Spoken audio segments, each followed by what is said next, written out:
જય માતાજી, જય શ્રી કૃષ્ણ ફ્રેન્ડ્સ. તો આજે મેં એકદમ ટેસ્ટી, પૌષ્ટિક અને ગુણોથી ભરપૂર એવી બાજરાની ખીચડી બનાવી હતી, જે એકદમ ટેસ્ટી બને છે. મેં પણ પહેલી વાર જ બનાવી હતી, પણ એકદમ ટેસ્ટી બને છે. અને તમે એકવાર આ ખીચડી બનાવી લેશો ને, તો અઠવાડિયામાં 2 થી 3 વાર તમે આ જ ખીચડી બનાવશો. અને ઓલી જે આપણે સાદી ખીચડી બનાવી છે ને, તેને પણ તમે ભૂલી જશો. તો તેની માટે મેં અહીંયા 1 કપ જેટલો બાજરો લીધો છે. તો તેને આપણે 2 થી 3 વાર ધોઈ લેવાનો છે. ડાયાબિટીસના જે દર્દી હોય છે તેને ડૉક્ટર ચોખા ખાવાની ના પાડતા હોય છે, અને ડાયાબિટીસના દર્દીઓને ઘણીવાર ઘણાને ખીચડી બહુ જ પસંદ હોય છે. તો તમે પણ એકવાર આ બાજરાની ખીચડી ચાખશો ને, તો તમને પણ ખૂબ જ પસંદ આવશે. તો હવે તેને આપણે 7 થી 8 કલાક પલાળીને રાખી દેવાના છે. મેં રાત્રે બનાવી હતી, તો મેં સવારથી તેને આ બાજરાને પલાળીને રાખી દીધેલો હતો. તો જો બાજરો એકદમ સરસ એવો આપણો પલળી ગયો છે, તો તેમાંથી આપણે વધારાનું પાણીને કાઢી લેવાનું છે.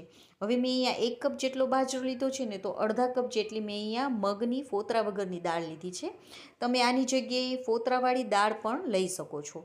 તો તેને પણ આપણે 2 થી 3 વાર ધોઈ લેવાની છે. હવે આ મગની દાળને આપણે પલાળવાની જરૂર નથી, કારણ કે તે એકદમ સરળતાથી બાજરા સાથે બફાઈ જ જશે. હવે આપણે બાજરાને અને મગની દાળને બંનેને આપણે કુકરમાં લઈ લઈશું, કારણ કે આપણે પહેલાં તેને બાફી લેવાની છે. બંને લેવાઈ જાય પછી આપણે તેમાં 1 મુઠ્ઠી જેટલા મેં અહીંયા મગફળીના દાણા લઈ લીધા છે, સાથે એક મીડિયમ સાઇઝનું બટેકું લીધું છે. તમે એમનેમ પણ સાદી એમનેમ આપણે જે ખીચડી વઘારીએ છીએ ને, તે રીતે પણ તમે વઘારી શકો છો.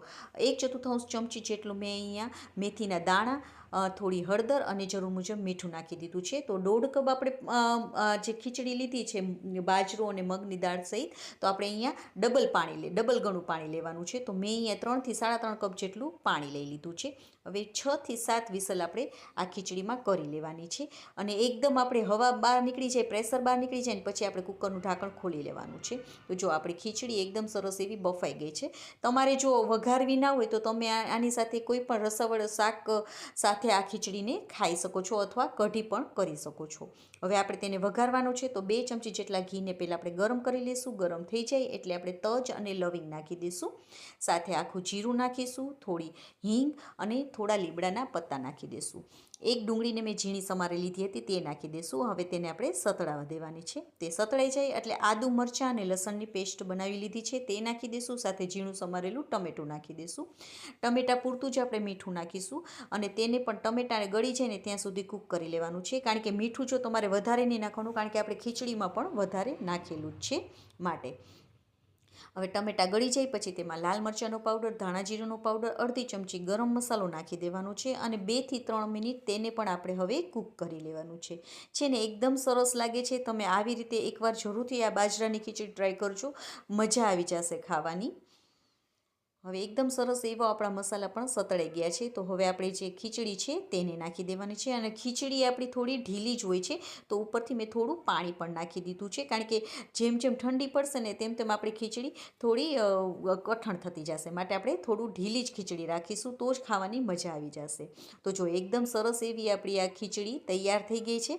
તો તમે પણ એકવાર જરૂરથી ટ્રાય કરજો, બહુ જ મજા આવે છે. અને તેને શિયાળો છે, શિયાળાની ઠંડીમાં ગરમા ગરમ ખાવાની તો ખૂબ જ મજા આવી જશે. તો તેને આપણે ગરમા ગરમ છાશ પાપડ સાથે સર્વ કરીશું. અને હા, જો તમને મારી રેસીપી ગમી હોય તો લાઇક કરજો, અને મારી ચેનલમાં નવા હોય તો સબસ્ક્રાઈબ પણ કરજો, અને તમારા ફેમિલી અને ફ્રેન્ડ્સને શેર પણ કરજો. અને તમને આ મારી રેસીપી કેવી લાગી તે કમેન્ટ કરીને પણ કહેજો. ઓકે ફ્રેન્ડ્સ, બાય, જય માતાજી.